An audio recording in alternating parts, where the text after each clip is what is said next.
আসসালামু আলাইকুম। Hello everyone, আপনারা সবাই কেমন আছেন? অনেক দিন পরে অনেক ব্যস্ততার মাঝে আপনাদের আর আসা হলো না, ভিডিও দেওয়া হলো না। মনটা বেশ খারাপ ছিল। আমার মা খুব অসুস্থ ছিল, হাসপাতালে ভর্তি ছিল, তাই তাকে নিয়ে মনটা বেশ খারাপই ছিল। কিডনির সমস্যা, তাই কিডনির পেশেন্ট, সে খুবই অসুস্থ হয়ে গেছে, হাতে পায়ে পানি এসে পড়েছে, তার শরীরের অবস্থা বেশ ভালো না, তাই আমার মনটাও বেশ ভালো ছিল না। কী যে হবে, আল্লাহর কাছে সবার কাছে দোয়া চাই। আশা করি আমার মার জন্য সবাই দোয়া করবেন, সবাই জানে আমার মাটা জানি তাড়াতাড়ি সুস্থ হয়ে ওঠে।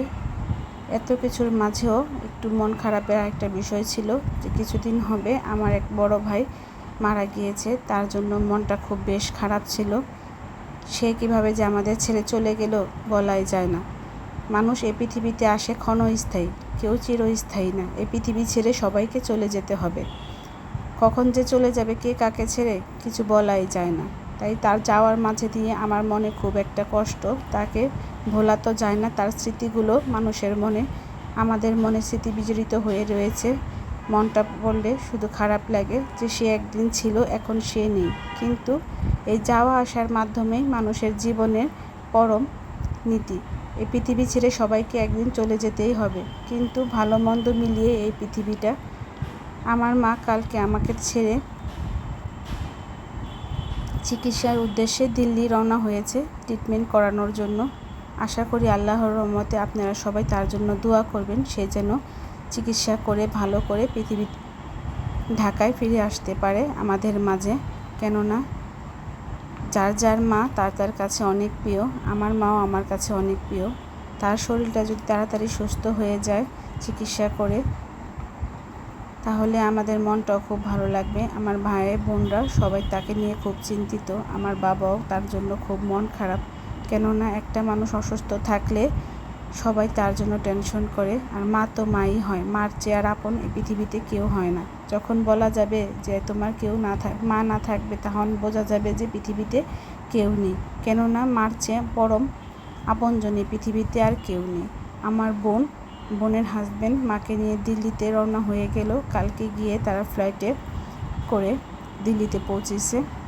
কেননা এখন আজকে সকালে ডাক্তার দেখাতে যাবে।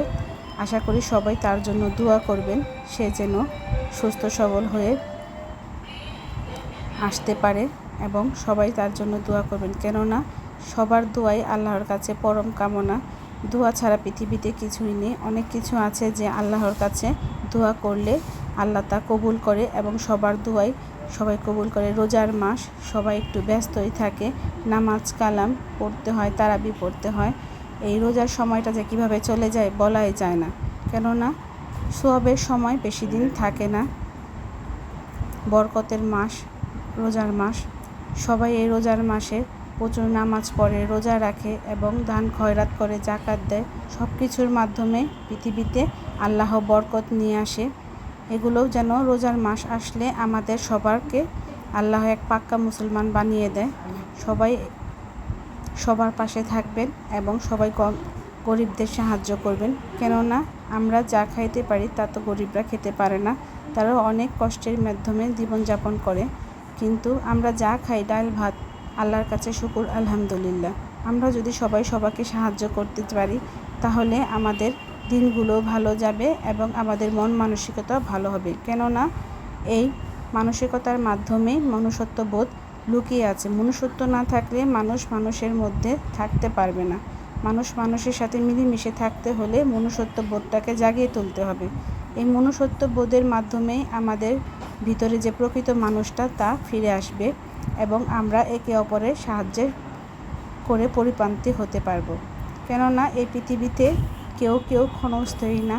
সবাইকে চিরস্থায়ী নাও হতে পারে, কিন্তু ক্ষণস্থায়ী সবাই।